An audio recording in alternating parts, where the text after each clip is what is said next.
इते मांखे ॿुधाई त नंढे खंड जे अज़ीम महान कवि शाइर शेख अयाज़ जी 26वीं वरसी तक़रीब संदसि आख़िरी आरामगाह करार जे कप ते मल्हाई वई। शेख अयाज़ यादगार कमेटी के चेयरमैन दीवान गागनदास पारां मुनक़िद कराल वरसी तक़रीब में शेख अयाज़ यादगार कमेटी सकाफ़त खातो भिट शाह, सिंधी अदबी संगत, सिंध यूनिवर्सिटी, सिंधी अदबी बोर्ड समेत सियासी समाजी कौम परस्त अगवाणन, अदीबन, शायरन, लेखकन, भिट शाह प्रेस क्लब जे सहाफ़िन ऐं ॿियनि शिरकत कई।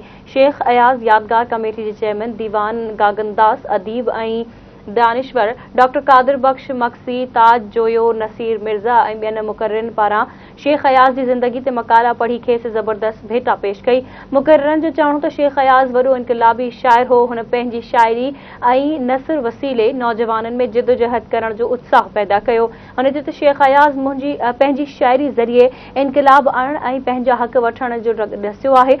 जॾहिं त शेख अयाज़ न सिर्फ़ शाइर हो पर हू पाण वॾो इनक़िलाबी लीडर हो, जंहिं पंहिंजे शाइरी वसीले समाज में थींदड़ नाइंसाफ़ियुनि ख़िलाफ़ आवाज़ उथारियो। मुक़र्रिरनि चयो त सकाफ़त खाते समेत को बि सरकारी इदारो शेख अयाज़ जी वरसी तक़रीब में ताउन करण लाइ तयार नाहे। हुननि मुतालबो कयो त अयाज़ मेलो हैदराबाद बदिरां भिट शाह में शेख अयाज़ जी आख़िरी आरामगाह ते मल्हाइणु घुरिजे, जेका शेख अयाज़ जी पिणु ख़्वाहिश हुई। उन खां अॻु दीवान गागनदास, ताज जोयो, नसीर मिर्ज़ा, मुजतबा जोखियो, गुल हसन राजपूत, मुस्तकीम समूह, अख्तियार मिर्जत, नूर सिंधी, मुनीर आकाश, मोहम्मद सूमार, जुमन चहवाण ऐं ॿियनि शेख अयाज़ जी आख़िरी आरामगाह ते गुलनि जूं चादरूं चाढ़े दुआ घुरी।